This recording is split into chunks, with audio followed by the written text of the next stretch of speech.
Today, we're talking about a topic that's incredibly personal to me, and that's solitude.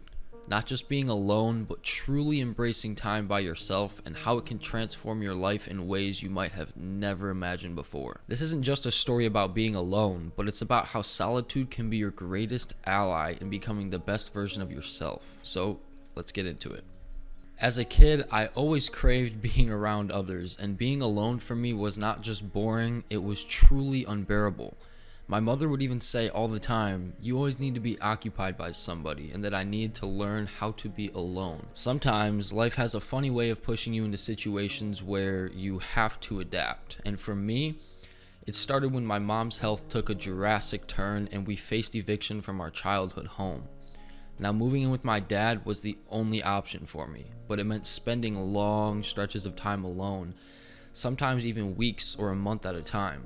And at first, it was very overwhelming, but I had to fend for myself, figure out meals, live with the constant quiet of an empty house, sometimes not speaking for days or sometimes weeks except for speaking to my animals. Something started to change though. I began to sit with my thoughts, learning to be okay with the silence. And it wasn't immediate, but gradually I started to appreciate those moments. I realized that solitude wasn't my enemy, but it was truly my greatest teacher. A few years later, after an eviction from the first house, we moved, and being faced with another eviction again now from my father's second house, I was given a life-altering decision. My dad was relocating to Texas for work and offered me the chance to move with him. But deep down, I knew I didn't want that, nor could I do that with all the hard work I just put in. I was finishing up my junior year of high school and on track to graduate almost a year early. I was not about to walk away from all my hard work, and at the time I had a girlfriend of almost 3 years. However, staying in Michigan meant figuring it out on my own. No safety net, no help. So I chose the harder path, knowing that it was either now or never. That decision led me to living on a couch and a blow-up mattress at a friend's mom's house, which what was supposed to be a 2-week stay turned into nearly 9 months. It was during this time, surrounded by uncertainty and without a permanent place to call home, that I started to truly thrive in my solitude. With nothing but my thoughts and determination, I began to think creatively about how I was going to build my future and how I was going to get out of this terrible situation. Now, being alone with no distractions forces you to confront your fears, your desires, and your soul's ambitions. Now, for me, solitude became the crucible in which I formed my first business.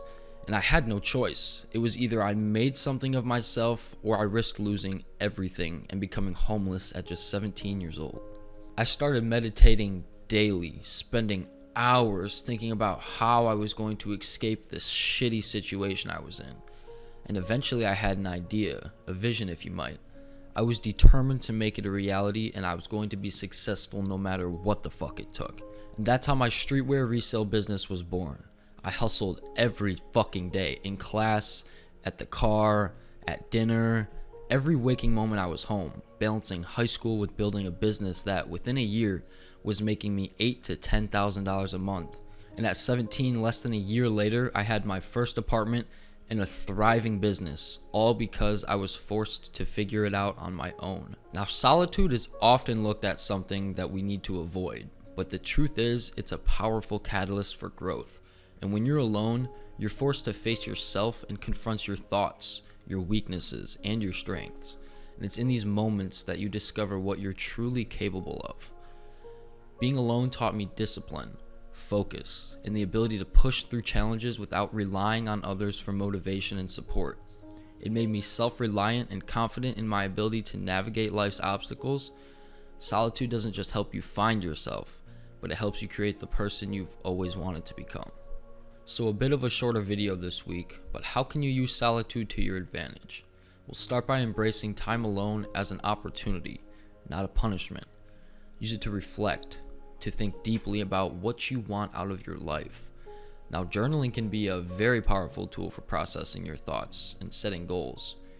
Meditation helps you clear your mind and focus on what really matters.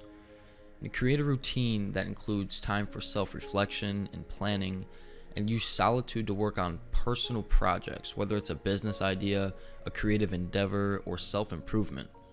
You need to remember the most important relationship you will ever have is the one with yourself. Now, solitude is your chance to nurture that relationship. Do it wisely. Solitude has the power to transform your life if you let it. And it's not about being lonely. It's about being with yourself in a way that fosters growth, creativity, and resilience. Now, my journey wasn't easy, but it was fucking necessary. And I wouldn't trade those moments of solitude for absolutely anything in this world. And it's made me who I am today. But again, sorry for a bit shorter video this week. However, if this resonates with you, just take a moment to embrace your own solitude. You might just find that it's the key to unlocking your true full potential. And if you found this video helpful, please like it and share it with someone who might need to hear this message as well.